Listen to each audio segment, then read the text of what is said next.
Welcome to study ज्ञान। आज की वीडियो में हम बात करेंगे मुख्यमंत्री के बारे में। तो आज हम देखेंगे कि मुख्यमंत्री के पास कौन कौन सी शक्तियां हैं तथा वह अपनी शक्तियों का किस तरह प्रयोग करते हैं, इनकी नियुक्ति किस तरह राज्यपाल करते हैं और राज्यपाल के पास जो अधिकार है वो उनके पास कैसे जाता है या उनके पास जो सलाहकार होता है उनकी भूमिका कैसे ये मुख्यमंत्री अदा करते हैं। भारत में केंद्र की भांति राज्यों में भी संसदीय प्रणाली को लागू किया गया है। केंद्र की भांति राज्यों में भी मंत्री परिषद ही वास्तविक कार्यपालिका के हेड होते हैं। मंत्री परिषद मुख्यमंत्री के नेतृत्व में कार्य करते हैं, उनकी देखरेख में कार्य करते हैं। संविधान ने कार्यपालिका की जो शक्ति है वो राज्यपाल को दी है, किंतु इसका प्रयोग मुख्यमंत्री की सलाह पर करते हैं। उन्हें वह अधिकार प्रदान करते हैं राज्यपाल को कि यह आपके अधिकार है, इन्हें आप यूज कीजिए। बात करते हैं इनकी मुख्यमंत्री की नियुक्ति कैसे की जाती है। तो अनुच्छेद 164 में राज्यपाल के द्वारा मुख्यमंत्री की नियुक्ति की जाती है, लेकिन राज्यपाल इस नियुक्ति के विषय में आज़ाद नहीं है या स्वतंत्र नहीं है, क्योंकि विधानसभा में प्राप्त बहुमत के आधार पर ही किसी दल को सरकार बनाने के लिए न्योता दिया जाता है। किसी ऐसे दल को न्योता नहीं दिया जाता जिससे बहुमत प्राप्त न हो। यदि किसी भी पार्टी को बहुमत प्राप्त नहीं होता है तो राज्यपाल स्व विवेक की शक्ति का प्रयोग करके सरकार बनाने का न्योता भेजते हैं। अब बात करते हैं कि कौन किसके ऊपर आश्रित होता है या किस पर निर्भर होता है। तो जो राज्य मंत्री परिषद होता है वो विधानसभा के प्रति जवाबदेही होता है। जितने भी कार्य होंगे वो किसके प्रति जवाबदेही होंगे? राज्य मंत्री परिषद तो विधानसभा के प्रति जवाबदेही होंगे, और जो विधानसभा है वो मुख्यमंत्री के प्रति होगी जवाबदेही, और जो मुख्यमंत्री है वो राज्यपाल के प्रति जवाबदेही होगा, और राज्यपाल राष्ट्रपति के प्रति होगा, क्योंकि राष्ट्रपति राज्यपाल की नियुक्ति करते हैं, इनको मनोनीत करते हैं। और राष्ट्रपति किसके प्रति जवाबदेही होगा? तो राष्ट्रपति प्रधानमंत्री के प्रति जवाबदेही होगा, क्योंकि राष्ट्रपति की नियुक्ति किसकी सलाह पर की जाती है? प्रधानमंत्री की सलाह पर केंद्रीय मंत्री परिषद के द्वारा की जाती है। तो इनकी जो नियुक्ति के विषय में होता है वैसे ही इनकी कड़ी आपस में एक दूसरे के साथ बंधी हुई होती है। जिस तरह एक सबसे छोटी इकाई जो राज्य में होती है, कौन? राज्य मंत्री परिषद, वहाँ से शुरुआत होती है, और मंत्री परिषद जो कि केंद्र में होता है वहाँ इनका अंत होता है। यानी कि स्टार्टिंग भी मंत्री परिषद से होगा और अंत भी किससे होगा? मंत्री परिषद। तो वास्तविक जो हेड है वो कौन है? मंत्री परिषद, चाहे वो राज्य में हो या केंद्र में हो। अब बात करते हैं मुख्यमंत्री के वेतन और भत्ते के बारे में। तो राज्य में जो विधानमंडल होता है वह समय समय पर इनकी जो वेतन और भत्ता है वो तय करती है। जिस तरह 2013 में हरियाणा में विधानसभा ने इस संबंध में एक विधेयक पारित किया था, और मुख्यमंत्री का जो मासिक वेतन है वो 40,000 रुपये से बढ़ाकर कितना कर दिया गया था? 50,000। तो इस विषय में भी एक तरह का एक सटीक आंकड़ा नहीं लगाया जा सकता कि कितना मुख्यमंत्री को वेतन दिया जाता है, क्योंकि समय समय पर और हर राज्य में अलग अलग हो सकता है। अब बात करते हैं मुख्यमंत्री की शक्तियों और कार्यों के बारे में। तो अनुच्छेद 167 के अनुसार मुख्यमंत्री की भूमिका एक कड़ी के रूप में होती है। वह कड़ी जो कि राज्यपाल और राज्य मंत्री परिषद को आपस में जोड़ने का कार्य करती है, उनके कार्यों से अवगत करवाने का कार्य करते हैं मुख्यमंत्री। तो इनका जो पहला कार्य है वो है मंत्री परिषद के नेता के रूप में। वह मंत्री परिषद का निर्माण करते हैं, उनका संचालन करते हैं और मंत्री परिषद का सहायक के रूप में कार्य करते हैं। मुख्यमंत्रियों के द्वारा मंत्रियों की नियुक्ति की जाती है। मुख्यमंत्रियों के द्वारा मंत्रियों के विभागों का आवंटन किया जाता है कि किसे कौन सा विभाग प्राप्त होगा और किस क्षेत्र में वह अपने अधिकारों का प्रयोग कर सकते हैं या अपनी शक्तियों का प्रयोग कर सकते हैं। विभाग में वह परिवर्तन कर सकते हैं। किसी भी विभाग से सदस्यों को हटाने का कार्य भी मुख्यमंत्री के द्वारा किया जाता है। किसी भी समारोह में जो मंत्री परिषद द्वारा आयोजित किया जाता है तो उसके जो अध्यक्ष होते हैं वो कौन होते हैं? मुख्यमंत्री। तो इनकी अध्यक्षता के रूप पर भी इनके पास अधिकार है। अब बात करते हैं विधानमंडल का नेता के रूप में इनका कार्य क्या क्या है। तो राज्यपाल को विधानसभा भंग करने के यह सिफारिश कर सकते हैं मुख्यमंत्री। विधानसभा का जो कार्यक्रम होता है वह तय करते हैं ताकि सभापति इसके अनुसार सदन की कार्रवाई कर सके। सरकार के नीतियों की घोषणा करते हैं और समय समय पर यह स्पष्टीकरण करते हैं इनकी नीतियां कितने हद तक जनता के लिए प्रभावी रही, और यह अधिवेशन बुलाने का कार्य करते हैं।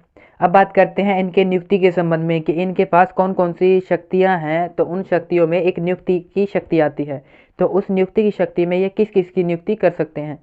तो यह महाधिवक्ता की नियुक्ति करते हैं, राज्य लोक सेवा आयोग के अध्यक्ष व अन्य सदस्यों की नियुक्ति करते हैं, राज्य में स्थित विश्वविद्यालय के कुलपति या वाइस चांसलर की नियुक्ति किसके द्वारा? मुख्यमंत्री की सलाह पर राज्यपाल के द्वारा की जाती है।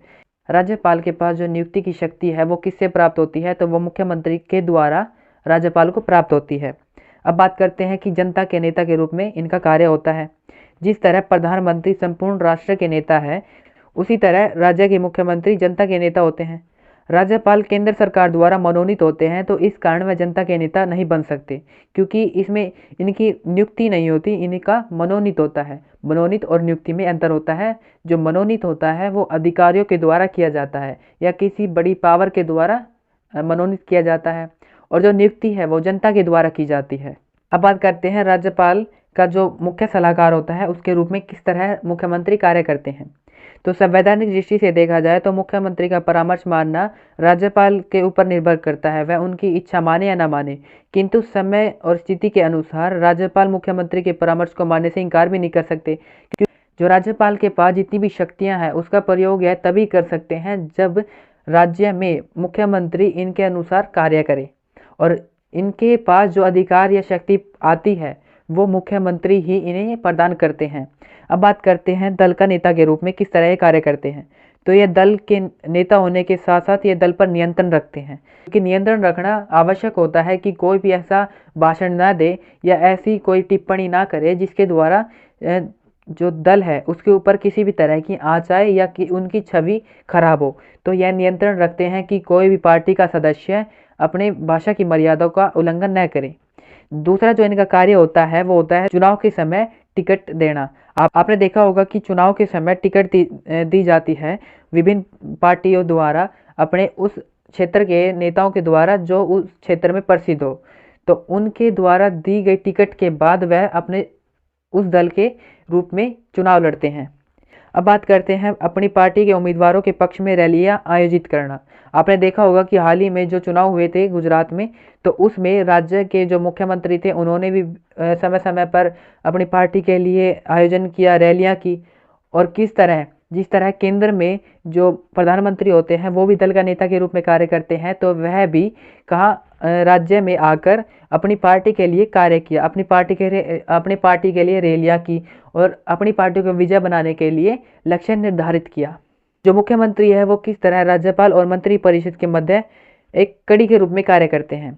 तो हमने देखा कि अनुच्छेद 167 में मुख्यमंत्री राज्यपाल और मंत्री परिषद के बीच में एक कड़ी के रूप में कार्य करते हैं।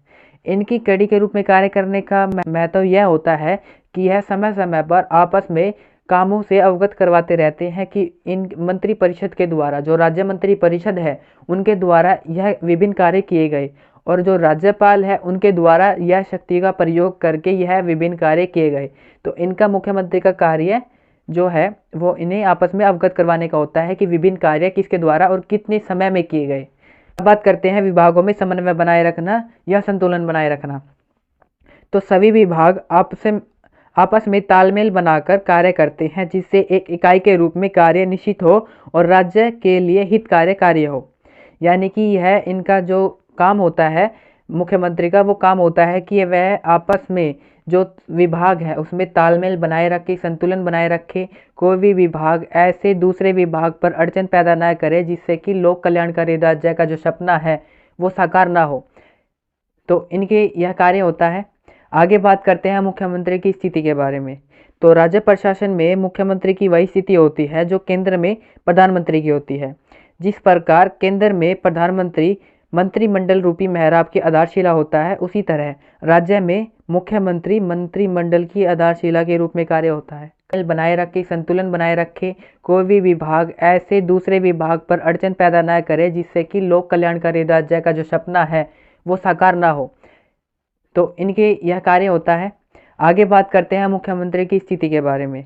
तो राज्य प्रशासन में मुख्यमंत्री की वही स्थिति होती है जो केंद्र में प्रधानमंत्री की होती है।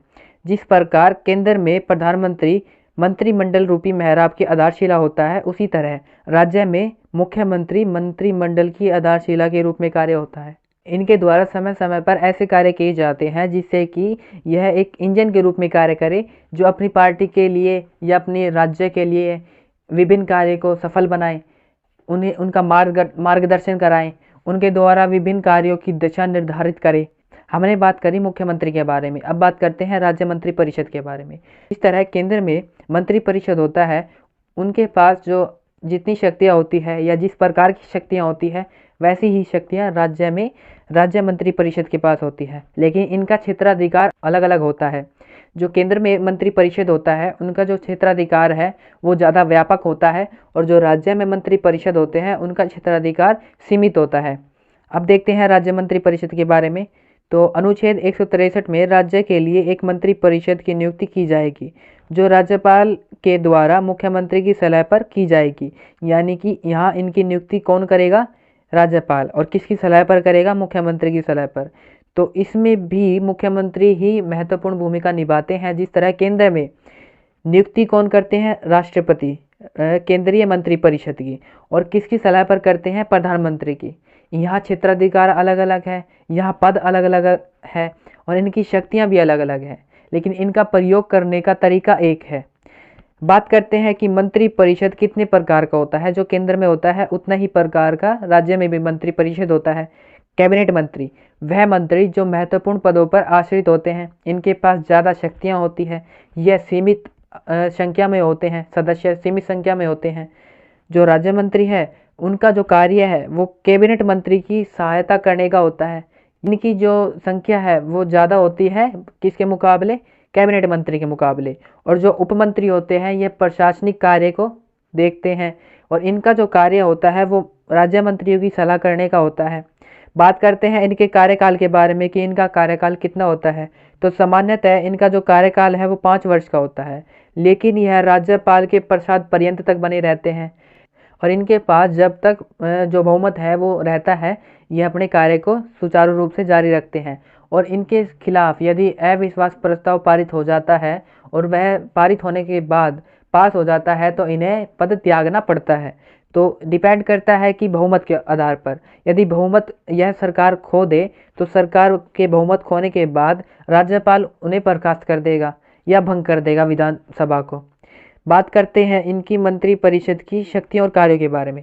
तो इनके द्वारा नीति निर्माण किया जाता है, विभिन्न कानून बनाए जाते हैं, इनके द्वारा विभिन्न लोक कल्याणकारी राज्य की जो भूमिका है उसको चलाने के लिए कानून बनाए जाते हैं, प्रशासन पर नियंत्रण रखने का कार्य करते हैं। बात करा हमने कि कानून बनाने का कार्य करते हैं जो जनता के लिए कार्य करे और जो राज्य के लिए कार्य करे। और इनके पास वित्तीय शक्ति होती है, इनके द्वारा समय समय पर बजट प्रस्तुत किया जाता है। इनके पास न्याय शक्ति होती है कि इनके द्वारा जो न्यायिक शक्ति है वो प्रयोग करवाते हैं राज्यपाल से। और हमने पिछली वीडियो में बात करी कि राज्यपाल के पास जो कानूनी शक्तियां हैं वो राज्य के जो मंत्री परिषद है उनसे प्राप्त होती है, और वह किस तरह उन शक्तियों का प्रयोग करके किसी भी दोषी को क्षमा कर सकते हैं, लेकिन क्षमा वह उस दोषी को नहीं कर सकते जिसे फांसी की सजा हो। तो आज हमने बात करी राज्य मंत्री परिषद के बारे में और मुख्यमंत्री के बारे में कि किस तरह मुख्यमंत्री के पास शक्तियां होती है, उनके पास कितना समय का कार्यकाल होता है, उनका वेतन कितना है, उनके क्षेत्राधिकार कितने हैं, उनके द्वारा प्रयोग करवाई जाने वाली शक्तियां कौन कौन सी है, किस तरह राज्यपाल के लिए वह एक भूमिका निभाते हैं सलाहकार के रूप में। तो हमने आज बात करी मुख्यमंत्री और राज्य मंत्री परिषद के बारे में। तो आज की वीडियो में बस इतना ही। वीडियो देखने के लिए आपका धन्यवाद।